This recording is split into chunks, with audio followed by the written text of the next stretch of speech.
नमस्कार दोस्तों, आप देख रहे हैं VK tool channel Vishnu ji के साथ। दोस्तों कैसे हैं आप सब? उम्मीद करता हूं अच्छे होंगे। दोस्तों आज की वीडियो में मैं बताने वाला हूं, अगर आप गांव में रहते हैं, खेती बाड़ी का बिजनेस करते हैं तो जी हाँ मेरे दोस्त, अगर खेती बाड़ी करते हैं तो मैं आपको एक बिजनेस आइडिया बताने वाला हूं जिससे आप 10 गुना फायदा कमा सकते हैं और सिर्फ 4 से 5 महीनों के बीच में। तो चलिए तो इस वीडियो को शुरू करते हैं और आपको पूरा डिटेल में समझाते हैं।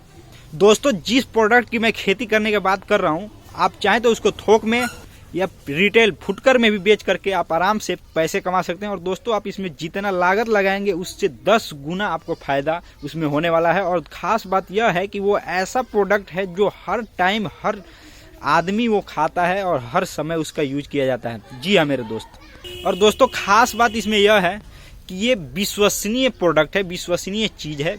ये पूरे विश्व के लोग इसको खाते हैं।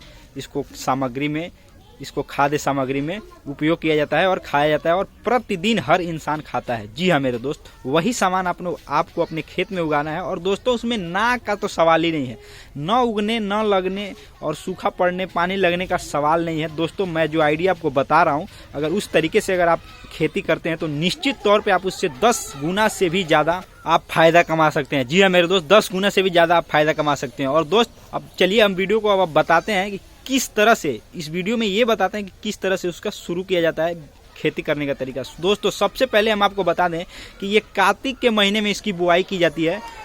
और जब मैं कार्तिक महीने का बात करता हूँ तो समझ लीजिए कि नवंबर या अक्टूबर, मतलब आधा महीना अक्टूबर और आधा महीना नवंबर, समझ लीजिए इस हिसाब से उसकी बुआई की जाती है। और दोस्तों सबसे खास बात यह है कि ये जो बुआई की जाती है इस टाइम पे बारिश की संभावना ना के बराबर होती है, बहुत कम बारिश होती है। इस कारण से इसका जब रबी की फसल की बुआई की जाती है उसी टाइम पे इसका भी बुआई की जाती है। अब आपके मन में सवाल जरूर उठ रहा होगा कि ये क्या चीज़ है, मैं क्या बता रहा हूँ। दोस्तों अब मैं सिंपल सा बताता हूँ, ये लहसुन का बिजनेस है, लहसुन की खेती का बिजनेस है। दोस्तों इस 2-3 बातों का अगर आप ध्यान रखते हैं तो लहसुन की खेती में आपको कभी असफलता हासिल नहीं होगी, जो मैं आपको बताने जा रहा हूँ इस वीडियो में। दोस्तों सबसे पहली बात कि मिट्टी की किस्म और गुणवत्ता आपको पता होनी चाहिए। मिट्टी किस किस्म की है और उसकी गुणवत्ता है उस फसल को उगाने के लिए या नहीं, पहले आपको ये ज्ञान और ज्ञात दोनों होना चाहिए। तब जाकर के ये पहला आपको समझना बहुत जरूरी है, तब जाकर आप उसकी बुआई करने का सोचें। अब दूसरा बात मैं आपको बताने वाला हूँ। दोस्तों अगर मिट्टी का किस्म और गुणवत्ता ठीक है तो दूसरी बात ये होना चाहिए कि जो वह खेत होना चाहिए वो ऊंचे जगह पे होना चाहिए जहां पानी लगने की संभावना नहीं हो। मान लीजिए खुदा न खास्ता अगर बारिश हो जाए तो वहां पानी इकट्ठा ना हो, फिर जाके वहां उसका बुआई करें। अब मैं बताता हूं कि गुणवत्ता किस प्रकार की होनी चाहिए और किस्म किस प्रकार का होना चाहिए। मिट्टी का किस्म मतलब किस प्रकार की मिट्टी होना चाहिए और उसका गुणवत्ता क्या होना चाहिए, इसके बारे में आपको बताने वाला हूँ। दोस्तों लहसुन की खेती करने के लिए जो मिट्टी का किस्म होना चाहिए वो हल्का बलुई हो, दोमट हो, लेकिन हल्की मिट्टी होनी चाहिए। ज्यादा मतलब कि थोड़ा सा भी अगर बारिश हो जाए तो वो तुरंत पानी को सोख ले अंदर, मतलब जमीन के अंदर हो जाए, पानी मतलब वहां लग ना पाए। और दूसरी बात ये, अब गुणवत्ता की बात आपको बताते हैं कि गुणवत्ता जो होनी चाहिए, उसकी गुणवत्ता की पहचान करने के लिए आपको अगर कोई तरीका नहीं है तो मैं एक सिंपल सा आसान तरीका बताता हूँ कि आपको क्या करना है। उसमें देसी खाद डाल देना है और जब वो खाद से जब मिट्टी बिल्कुल थोड़ा काली होने लगे तब उसमें आपको बुआई करनी है। गुणवत्ता जो मिट्टी की अगर अच्छी होती है तो उसमें आपको ज़्यादा प्रॉफिट होता है और ज़्यादा उसमें लहसुन की खेती में लहसुन ज़्यादा बड़ा बड़ा बैठता है ज़मीन के अंदर। और उसमें खाद अगर देसी खाद अगर ज़्यादा रहेगा तो वो काफ़ी अच्छा गुणवत्ता का मिट्टी होगा। लेकिन अब दूसरी बात ये बताते हैं कि अगर आप कोई भी खेती करते हैं तो उसमें नेचुरल खेती के लिए एक तरीका जरूर अपनाएं, नेचुरल खेती पर ही ध्यान दें। क्योंकि जो अंग्रेजी खाद यूज किया जाता है उसमें ज़्यादातर मिट्टी की गुणवत्ता कम होती है।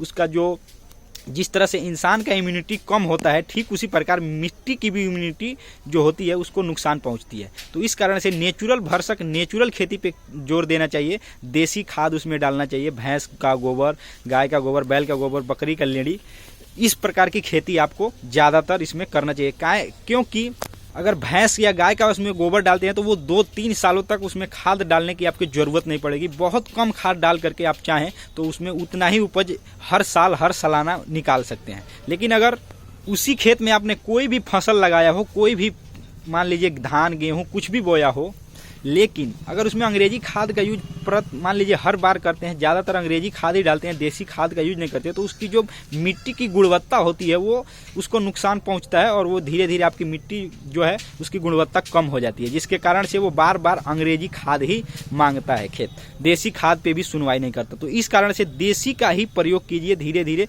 अपने जो मिट्टी की आपकी गुणवत्ता है, जो आपकी मिट्टी है खेत की, उसकी गुणवत्ता को बढ़ाइए।